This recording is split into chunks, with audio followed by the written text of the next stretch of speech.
Thank you very much for the invitation. Maybe it's not our favorite topic, but it is a needed topic concerning the past, but maybe also present and future. How to behave, how to resist in difficult political times. And now we focus on a long time ago, but some of you, by the date of birth or by the story of the parents, the grandfathers, are still close to it in contrast to the younger generation.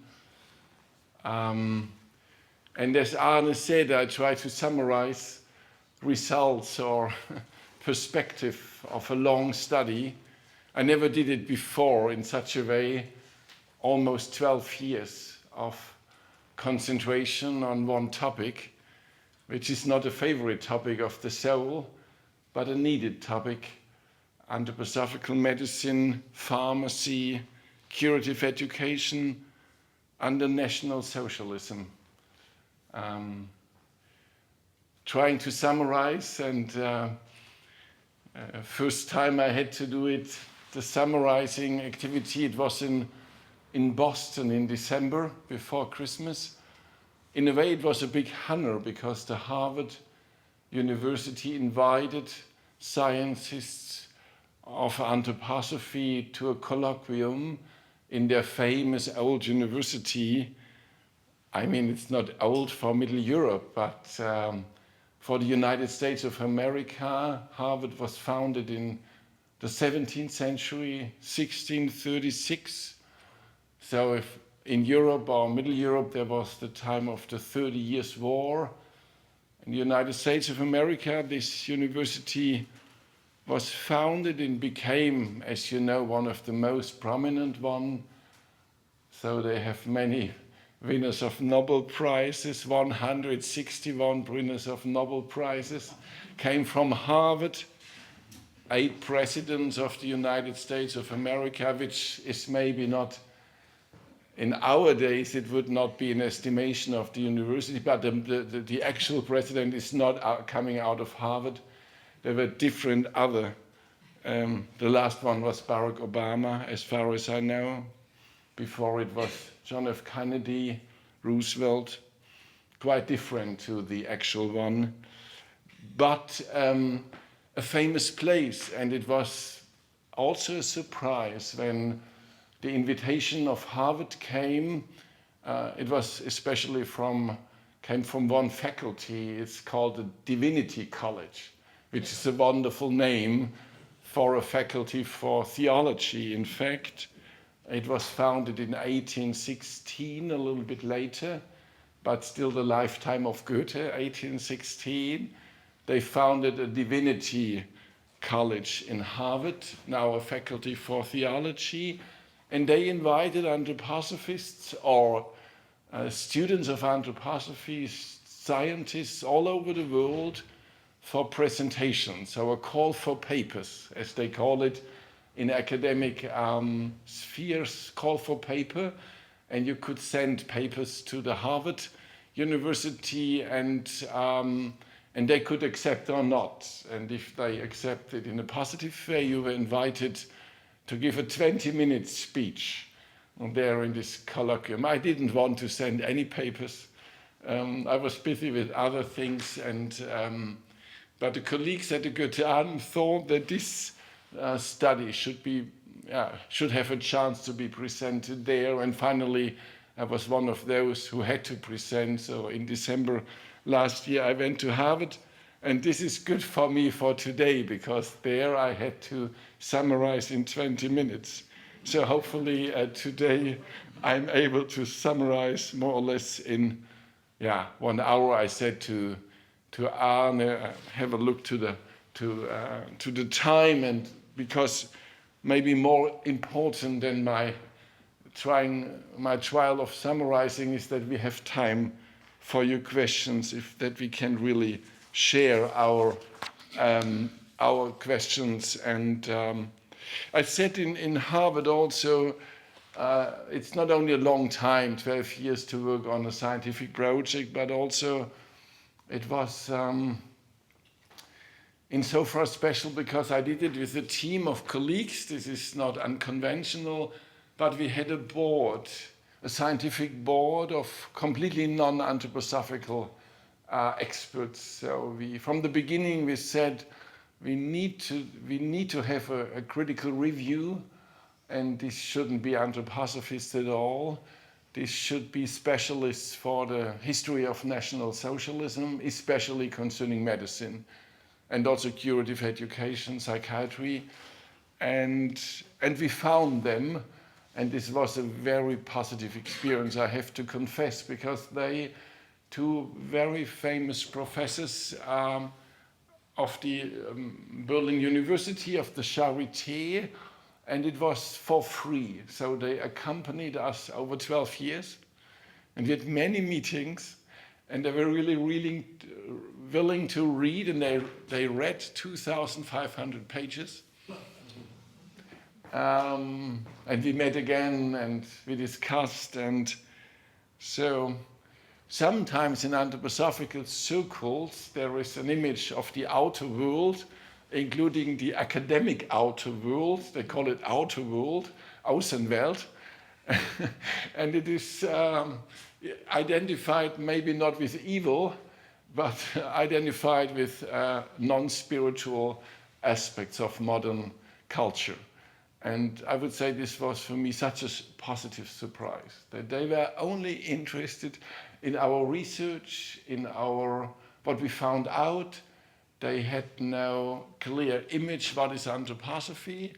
They had not a clear image, the substance, but they trusted our research and us in a way. They had critical questions, of course, but they had not a pre-formed, pre-chartist kind of they have also no distorted image of anthroposophy in their mind. They were just open and deeply interested because they knew it is one of the historical and actual therapeutical groups in Germany. So they have hospitals, they have doctors, they have therapists, nurses, they have their own pharmacy or pharmaceutical factories. So they have at least one psychiatric hospital, Buchenwald, Wiesneck, nearby Freiburg, and they have homes for handicapped children. So interesting what they did in these 12 years. And so we had a very good board. And this was for me a new experience to have such a counterpart. And sometimes if we went into difficult times, because it was not easy to research the history of Veleda and Wala, sometimes I had the feeling that the friends, our supporters, is the critical board. And maybe not all anthroposophists are. It is not an easy challenge to research in that field. And another positive surprise for me was that we came to an end, which is very good, that we finished these volumes, and we had a chance to find a wonderful publishing house. I'm partly proud of it, because Schwabe Publishing House, you can have a look on the copies of Niels Johann or Arne. This publishing house is founded in 1488 in Basel, so 200 years before Harvard, and it's in fact the oldest book publishing house worldwide, and also the oldest scientific book publishing house. So the man who started to print, Johannes Petri, was a direct scholar of Gutenberg, and he came from Mainz, Germany, where Gutenberg invented this book typing technique, to Basel because there was a new university founded in 1460. And universities at that time needed options to publish, to print, so a printer for a university, and still existing, and also very good, quite independent in so far that it's now belonging to a foundation around the family Heuss. Theodor Heuss was a very famous person in German, in the history of the western part of Germany after the Second World War. It was our first state president. Theodor Heuss, a very liberal person, open-minded, and in anthroposophical circles, some of you may know that there's a letter, or at least 2 letters from Emil Bock to Theodor Heuss, when Emil Bock was collecting money for a big church in Berlin. It was in the late 50s that the Christian community leadership had the feeling we need in this tension of Berlin, a big church, and he was collecting money, Emil Bock, and one letter went to the state president, Theodor Heuss, because Theodor Heuss published a positive review about one of Emil Bock's book about Romanesque architecture and spiritual streams in southern part of Germany. It was before he became president, but Emil Bock never forgot this kind of openness also for the Christian community aspect. And he got some money from Heuss for, not private money, but from a kind of foundation. So, but not many other aspects are known. But now this publishing house is quite independent, and they say we are a publishing house for spiritual science, not for natural science mainly. If they call it spiritual science, this is Geisteswissenschaften, and of course this is also culture science, language science, but they have a good, I would say, a good liberal tradition, but also a multi-perspective horizon. And because the second volume was postponed, we had some protest from Veleda and Wala, and we had to postpone the second volume of our trilogia.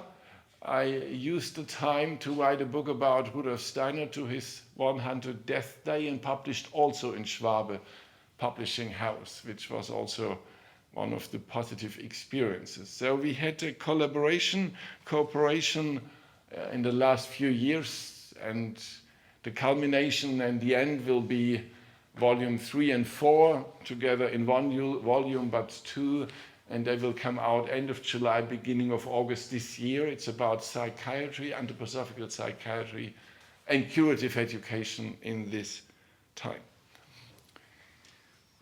Why at all the topic? I would say, because some of you maybe are not doctors or therapists or psychiatrists or curative educators, but you came, and thank you very much for coming.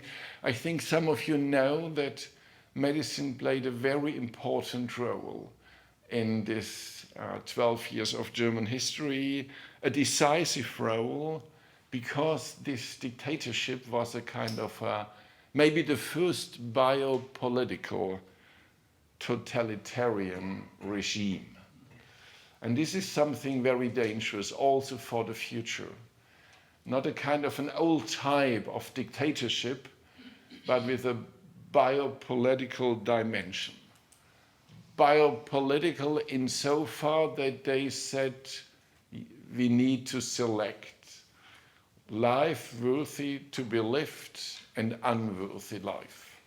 And this kind of selection and extermination, but also reinforcement of those biographies they wanted to reinforce, they regarded as healthy, they regarded as important for the future. This is unfortunately a theme which did not end in the 20th century.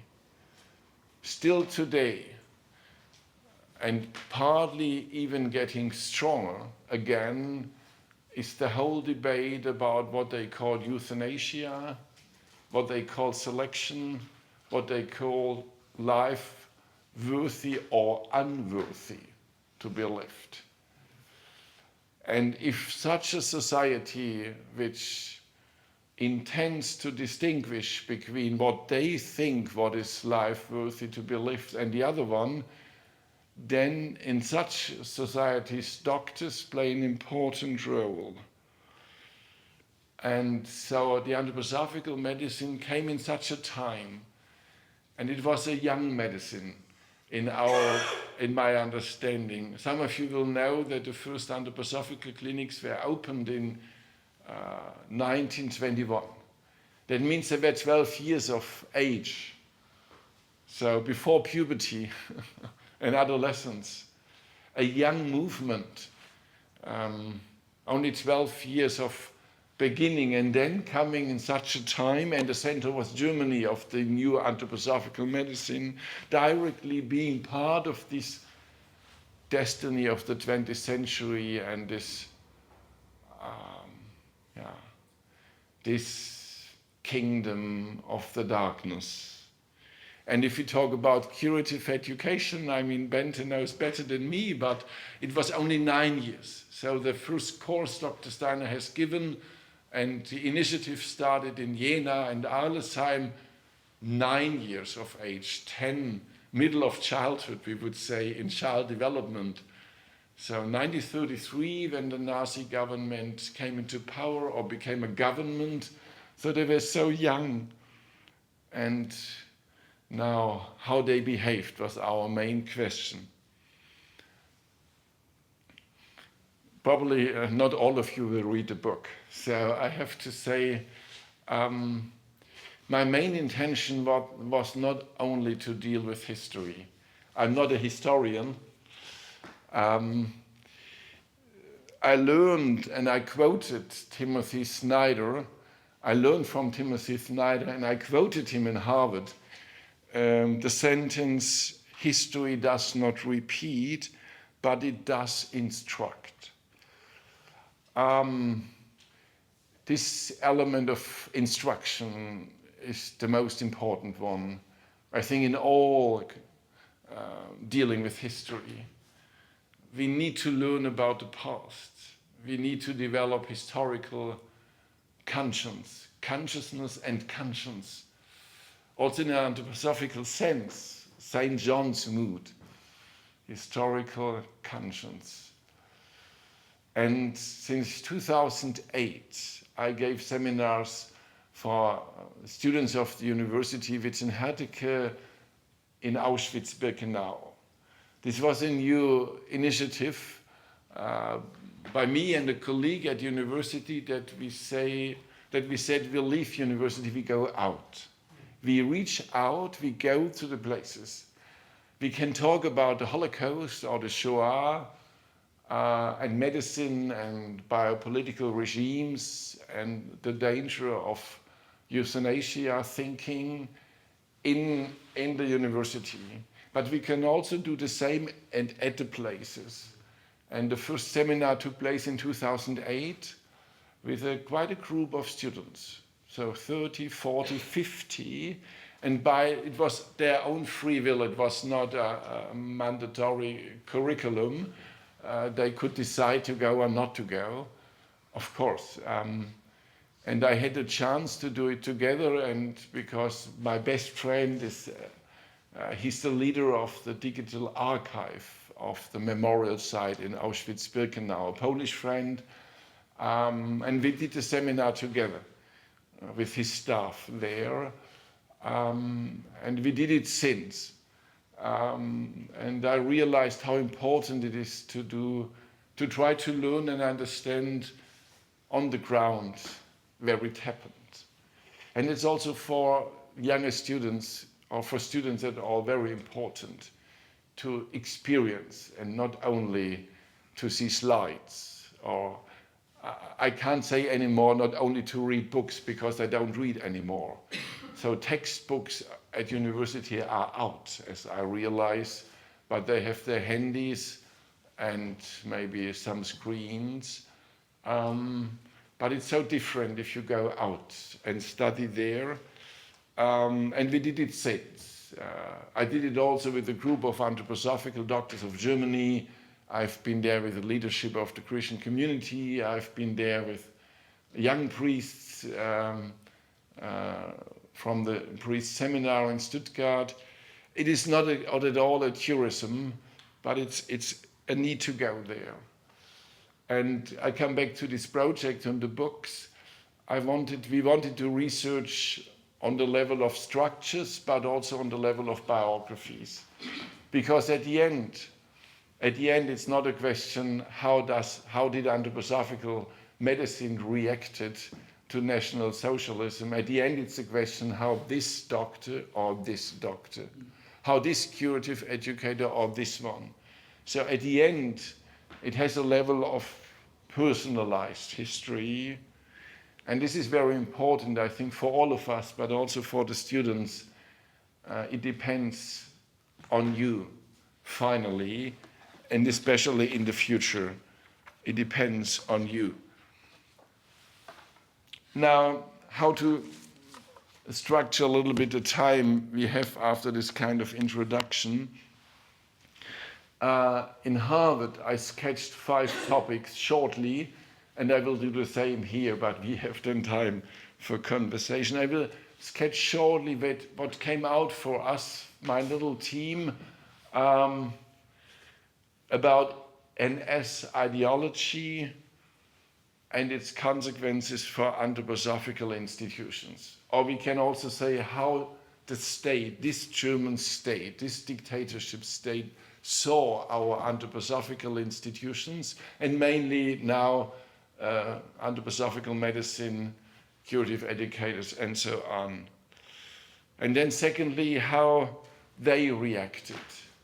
And I had a second point, I called it in Harvard, anxiety and adaptation. This is easy to understand. If you live in dictatorship, there is a level of being anxious and trying to adapt to, and it was there in anthroposophical circles as well. And then I had a next point, I called it instrumentalization and cooperation. And then I had a 4th point about resistance and sacrifice. And the last one was more or less a kind of a summary. So let's stay with the ideology and its consequences for the anthroposophical institutions. I think some of these perspectives are really well known, but in a way it's good to have it clear in your mind. There was a very strong line coming from the state authorities, and this means from the politicians, this means also from the policy, from the SS, from the SA, what we can call restriction, oppression, persecution of anthroposophists. And this is a little bit now, I would say, covered in public media, at least in Germany. In public media, it is at the moment very modern, it seems to be very modern to say that there were quite a kind of a mixed picture, and so that there were anthroposophists, they had privileges from the regime, that they have profits, and that they were wish to cooperate, and the Dachau example with the Wälder, I'll come back to it. But for us, if we went really into the papers, into the documents, let's say very important are the documents of the security service, because the security service of the SS, they had to report about groups in the population, and they came to an absolute clear image, 100% clear image. There's anthroposophy, and all anthroposophical institutions and initiatives are contradictory to the NS state. And this is because of Steiner's teachings, they said, because he's rejecting racial doctrines point first. It's in all these reports. In all these reports, there is never any mixture. There's never any convergence. It's always said they reject racial doctrines. They do not discriminate according to biology, genetic, and folk group. They do not. They reject. They are individualistic. They are international, which was a bad word in the Nazi vocabulary, to be international. They are pacifistic, which was also a bad word. They are humanistic. They are close to the Jews, to Judaism. Based on these findings, this is now a quote from one of the most important reports, based on these findings, it must be concluded that anthroposophy in all its forms, whether it be the Christian community or an agricultural, medical, educational, or artistic method, represents a danger to the unified national socialistic orientation of the German people that cannot be underestimated. And I was really surprised, I have to confess, that they took it for so serious, because at this time we had 7,000 members of the Anthroposophical Society in Germany. Okay, this is a big in comparison to that we are 40 or 37 tonight, so a little bit more. But 7,000 in comparison to 60 million Germans, and this 7,000, the majority was completely unpolitical. They are not in a protest demonstration against the state or. There were study groups, there were esoteric interested, but they took it for so serious, these 7,000 and these initiatives. Because of this, they said, based on these findings, that they reject racial doctrine, that it does not discriminate according to biology, genetic, folk group. Out of these findings, that they are individualistic, international, pacifistic, humanistic, close to Judaism. Based on these findings, they are dangerous for this unified national socialist orientation of the German population, and they cannot be underestimated. So this was clear in all these reports, and I think it is important to know, because out of this then they decided to forbid the Anthroposophical Society. It was really forbidden from November 1935, and with all the restrictions burdened on a society and initiatives who were close to this. And of course, not all anthroposophists knew about the reports of the surveillance, but they were very anxious, because in a way it was also in the public media at that time that Steiner and anthroposophy is the opposite, more or less, of the new German state. So they were living not only under dictatorship, but as members or part of a group, that means of the society or of initiatives which are not at all preferred by the state. What to do in such a situation? Some of them decided to try to become members of the National Socialist Party, because they said, if we can demonstrate that we are not against, that we are in the party, then So we found out that from the Anthroposophical doctors group, 10% of the doctors became members of the party, of the leading of Hitler's party, every 10th. In the normal doctors group, the official doctors group of all German physicians, they were 50%.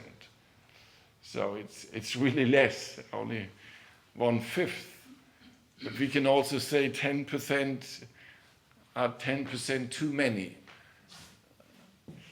And for them it was not easy to come into the party, because they had to sign if they were members of other groups before, and if they said we were members of the Anthroposophical Society, or we are, then they had no chance to come in. So some of them just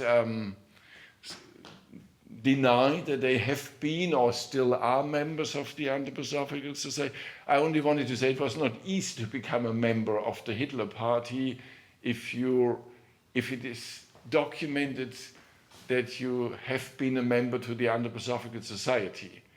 So 50% try to go into a Nazi organization. In the doctors group, let's say about 600 anthroposophical physicians we found. It was not easy to find them in the historical archives, because they didn't name themselves anthroposophical doctor. So they had no signature, anthroposophical doctor. They had no sign at their door, anthroposophical medicine. This terminus did not exist officially, which was good. They were undercover. And there was also no standardized curriculum. How to become an anthroposophical doctor, it is still an open question.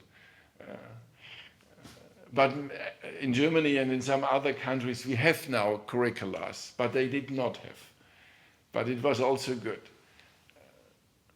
So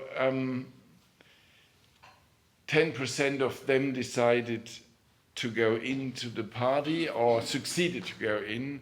So a kind of adoption.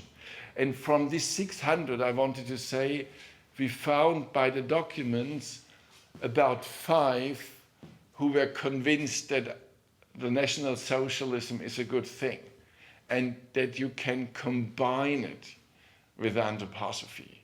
We found 4 or 5. And they also came to anthroposophical doctors' meeting and suddenly gave a little lecture or a contribution positive to the state. And all others were shocked.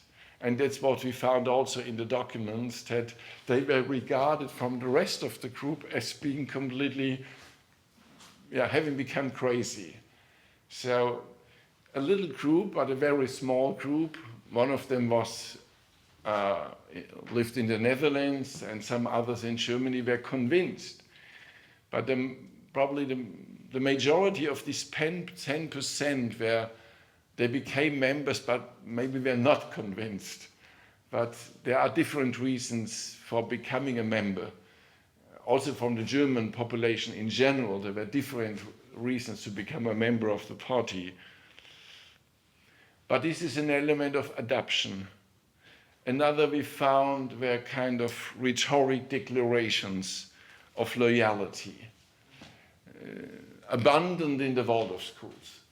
Abundant insofar that they try to keep their schools as private schools, allowed by the state, but they try to say we are not against the state. We are also preparing young people for the new Germany. We are also against the Treaty of Versailles. We are very German. We prefer the German language and culture. We are Goethe. We like Schiller.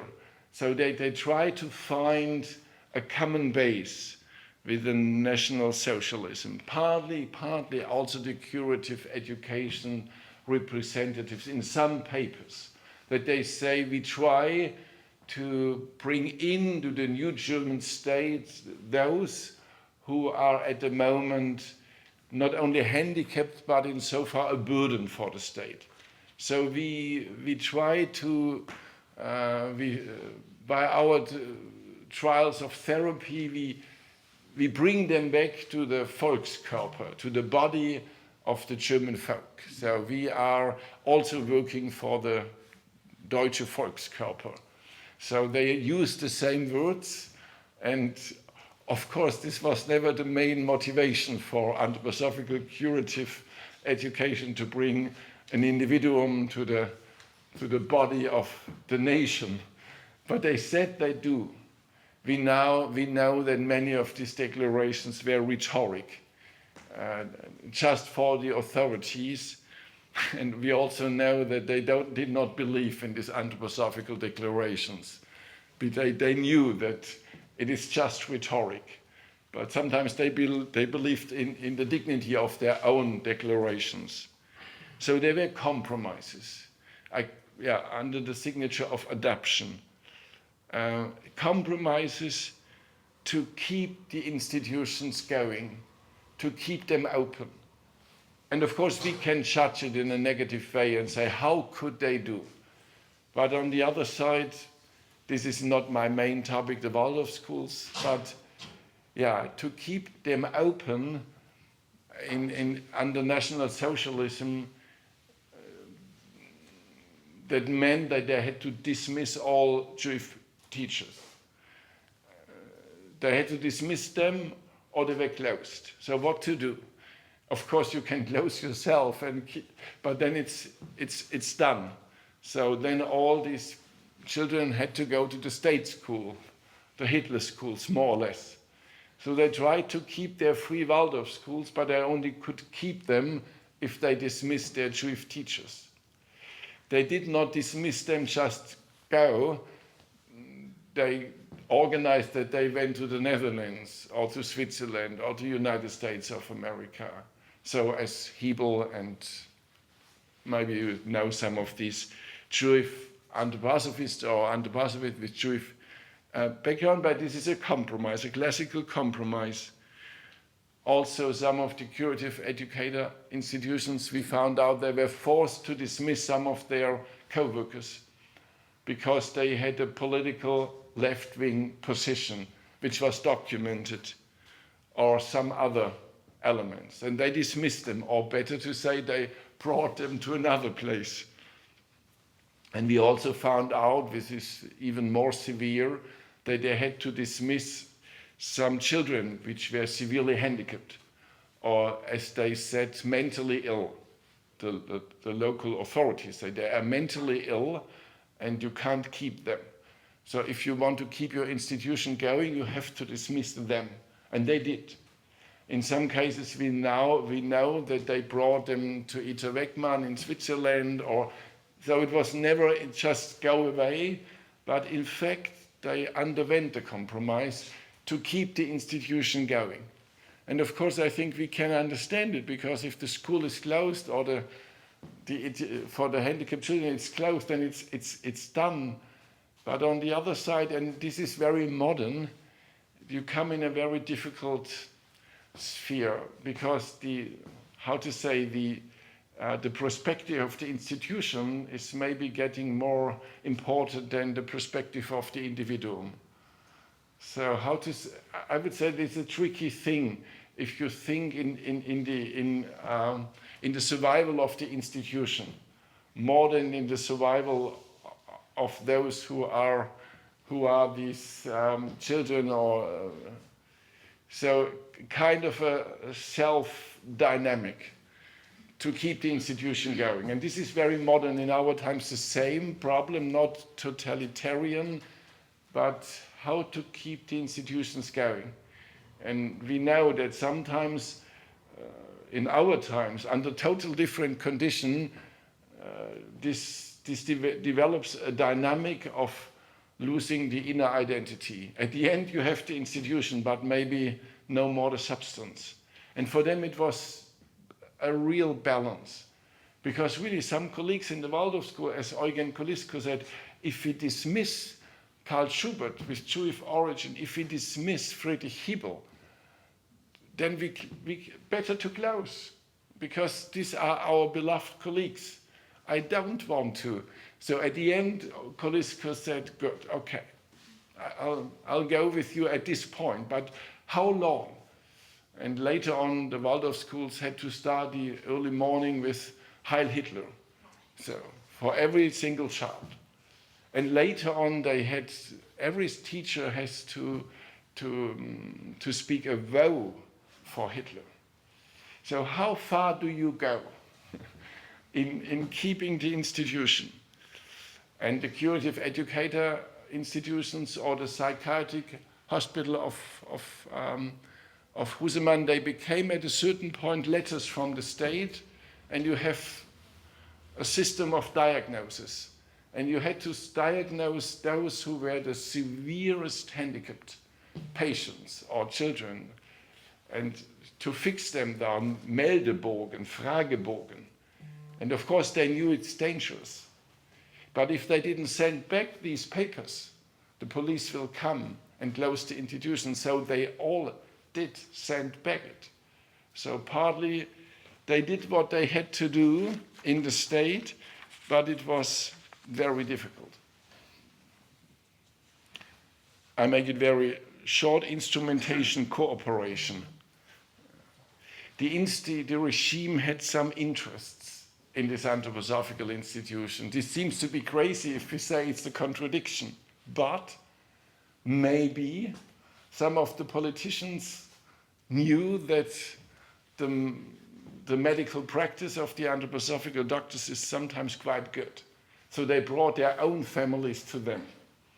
Private interests. Sometimes we know it from modern times. Private interests, not in the parliament, said, I vote for anthroposophical medicine, but private, my family, go to an anthroposophical doctor. Or it was not an anthroposophical doctor, it was only Wilhelm zur Linden, a pediatrician in Berlin. He had a lot of the children of prominent Nazis. And he said, for me, these were only children. That's what he said after 45. And it's true from a kind of an ethical attitude. But on the other side, by these relations to these families, also the family Ohlendorf, zur Linden had possibilities to talk to these Nazis about the future of an anthroposophical medical office. So there were private interests in health of the family, in healthy nutrition, and so on. Maybe this is not as dangerous as principal interests of the state. And there were some principal interests. Let's say about education. The most important professor for education in Germany, Alfred Bäumler, in Berlin,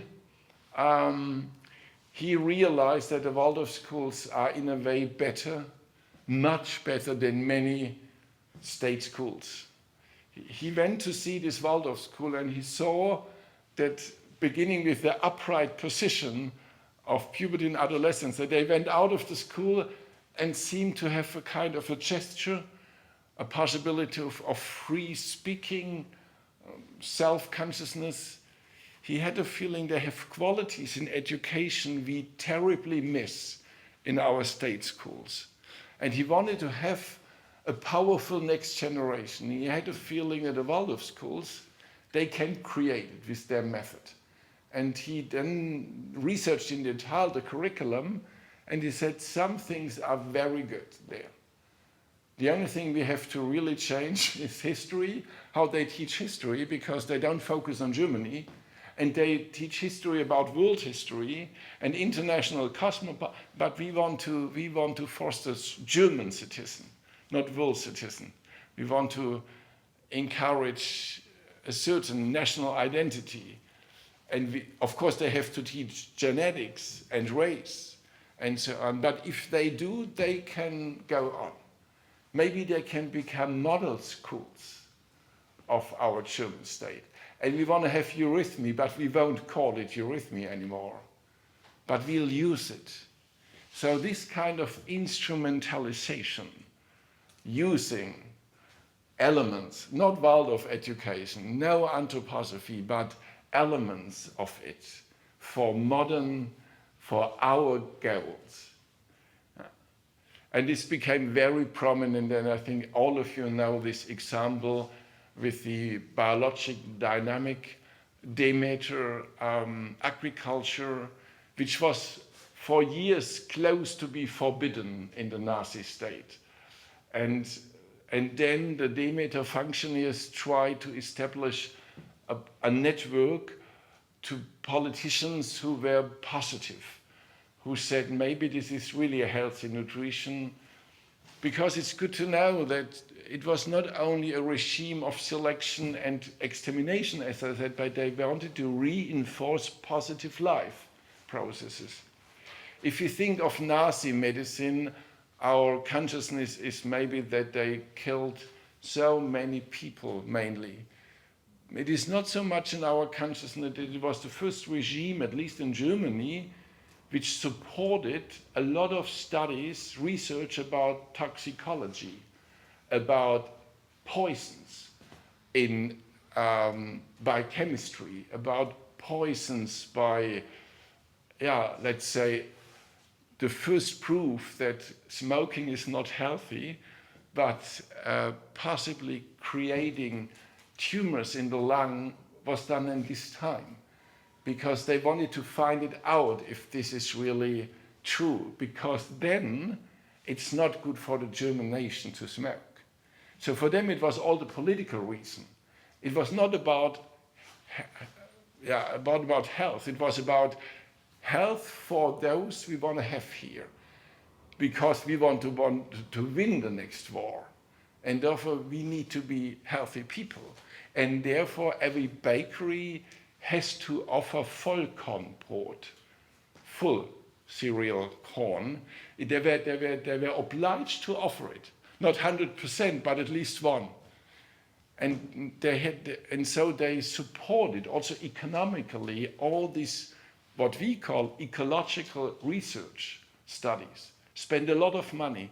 Also they wanted to support a medicine which is preventive, not only healing damages, but preventing damages. Now we call it salutogenese, which is the terminus from Aaron Antonovsky from Israel. But they had not the word, but the idea, we want to prevent diseases. And in so far they were interested in Demeter. And then they had a special interest in Demeter, especially Himmler, who said, we will get East Europe, Poland, Russian, but then we have huge spaces for agriculture, but we won't have these artificial fertilizers enough. So if this is true, that they can do it without chemistry, we need this method. Without anthroposophy, we just need a method for getting the chiefs of Eastern Europe. But maybe it is not true, maybe they are lying. And therefore we need experiments. And therefore we have our concentration camps, and there we have slaves. And around the concentration camp we will create fields. And there we will test if Demeter is really good. We need some specialists of Demeter, but they have to clearly say anthroposophy will never play a role here, but they should just take care for the fields. And they got around 10 of these Demeter specialists, and the most important was the one who in Dachau. So Himmler wanted to test it there with the prisoners for the imperialism of Germany for the future. And of course then this was collaboration. This was collaboration, and this is now big in the newspaper. And it is said that this is anthroposophy in National Socialism. I would say this was instrumentalization of one method and finding some people who were willing to cooperate. But this is, of course, now a big one, a big theme. The same is Sigmund Russia. We maybe can come back to it in the conversation a little bit later. I come to the last point and then open it for your questions. And the last point is about resistance and sacrifice, or however we call it. And I was surprised, we were surprised concerning medicine, psychiatry, curative education, positively surprised. And Bente also underlined it for curative education, how they went on in these 12 years with their inner identity untouched, I would say.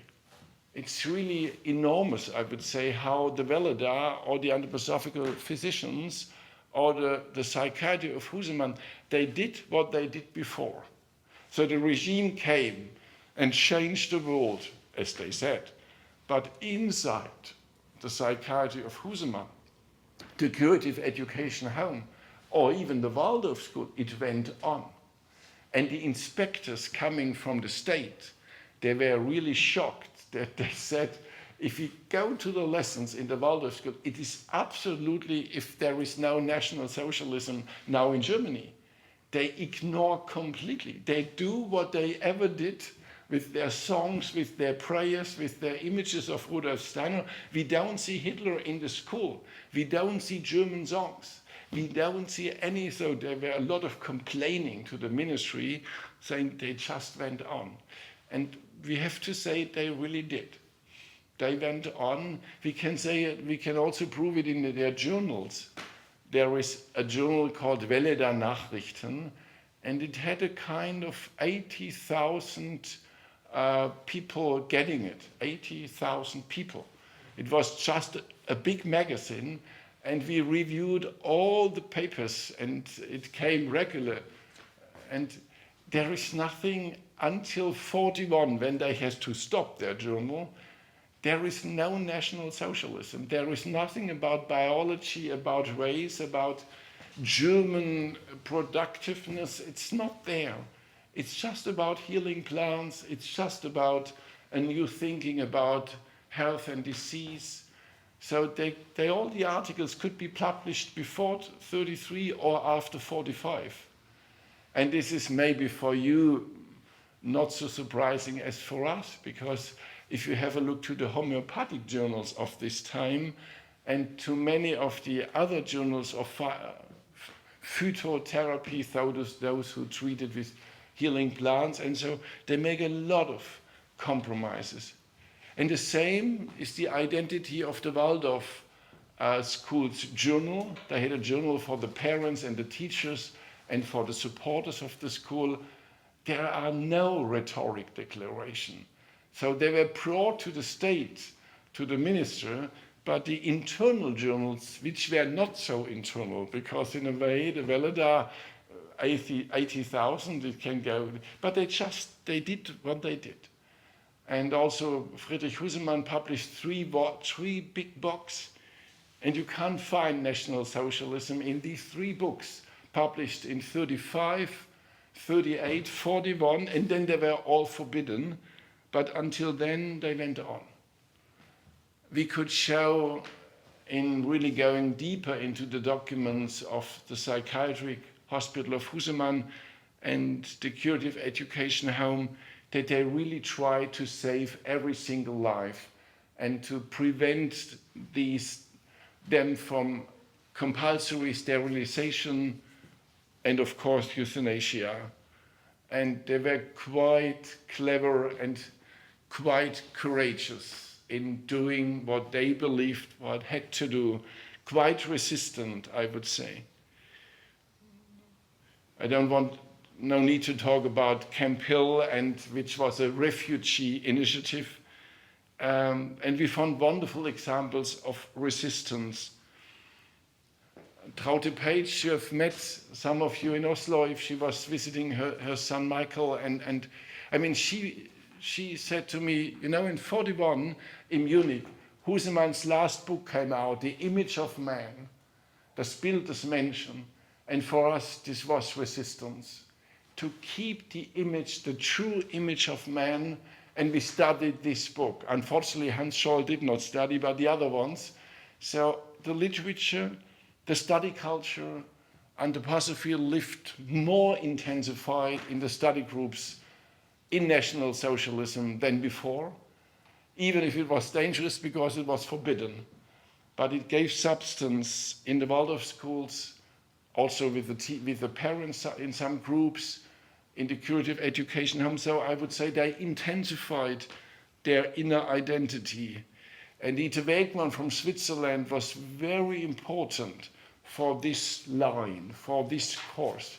So not resistance in the sense of going to the streets and saying, kill Hitler, because of course it would be the end of you and your institution from that moment, but another kind of resistance. Also resistance in saving the lives of your Jewish colleagues. Very important examples, and maybe you know very well here Hilda Levi-Hüneberg and Karl Wiener and Lisa Hartmann, those who escaped to Norway. But we have many other examples how they try to save the lives. So there is one German famous historian for medicine. He published a sentence years ago: all social groups and health science disciplines in Weimar Republic were permeated by ideas of reproductive hygiene, eugenics, racial improvements, or positive.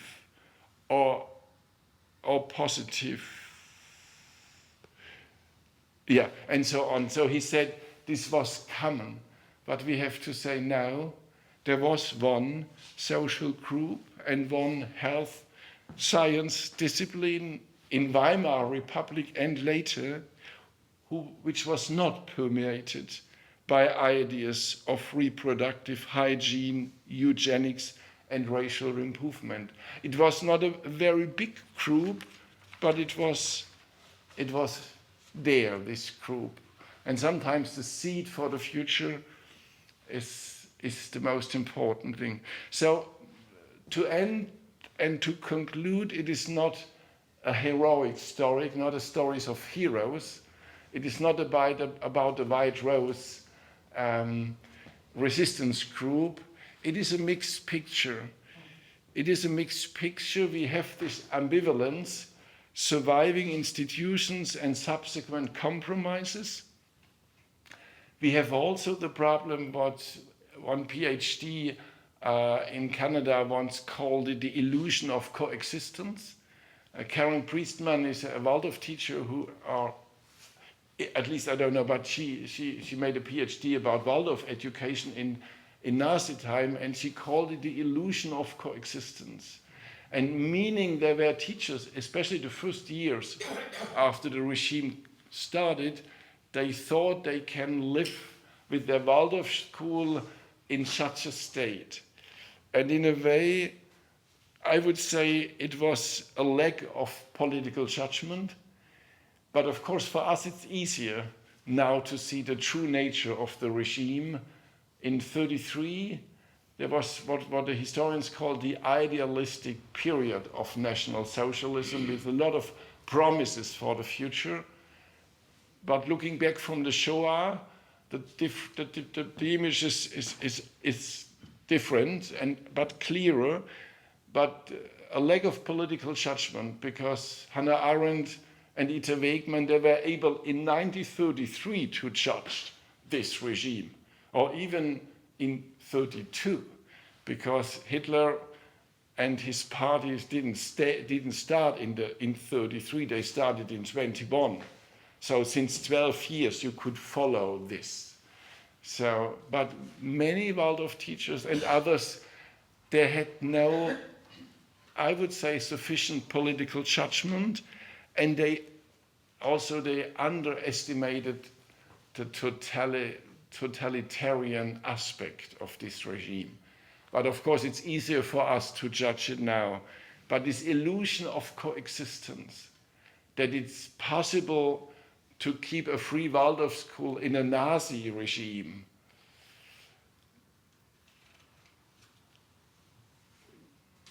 Another point is immunization of anthroposophy, or immunization by anthroposophy. Some anthroposophists stated after 1945 in Germany that we were immune against National Socialism because we were anthroposophists. And this is not so easy to state.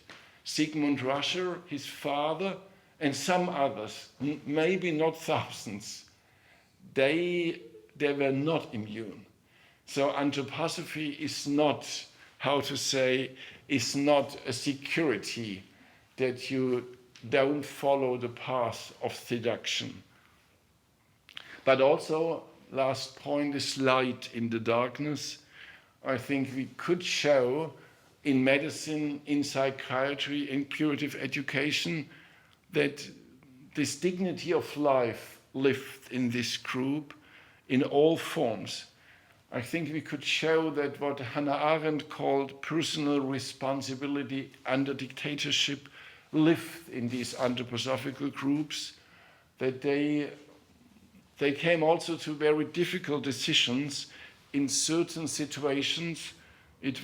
But they had this courage to come to individual moral judgments and were very courageous in trying to make the best out of a situation. It was a kind of civil disobedience, a kind of resistance. And Hannah Arendt, to close with this, she said in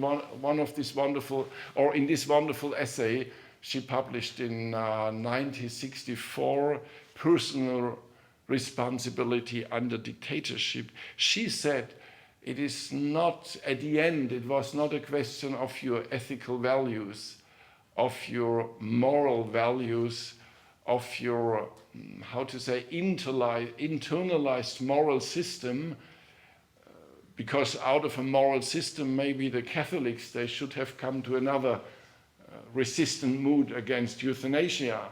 They did not. She said at the end, it was a question in the direction of the individuum. If the individuum was able or willing to go into an inner dialogue, and she called this inner dialogue between me and myself. Between me and myself. In a given situation, what shall I do? An inner dialogue between me and myself, what we call, she said, since Plato's time, what we call thinking. An interpretation of what is thinking as an inner dialogue between me and myself. I found this a very interesting path to the future.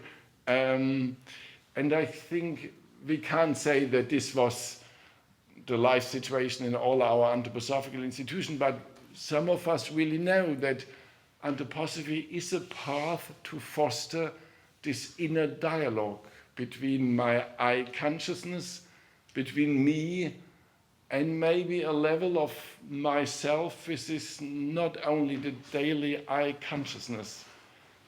And it has to do with thinking, with living thinking. And that was for Hannah Arendt the point of personal responsibility under dictatorship. So this is a not so short as I intended overview of, and then we could directly go into a conversation of examples of whatever you want to ask. That's what I wanted to bring first. Thank you very much for your attentiveness.